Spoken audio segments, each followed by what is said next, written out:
এটা কি স্যার এটা হচ্ছিল ছেলের বাপ ছেলের কোলে নিয়ে আমি দিয়ে গেলাম। গাড়ি কোথায় রাখতে গেলাম?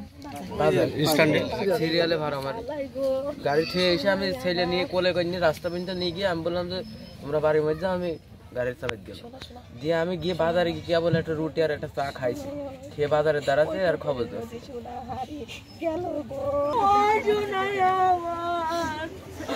আমার বেটা নিজে না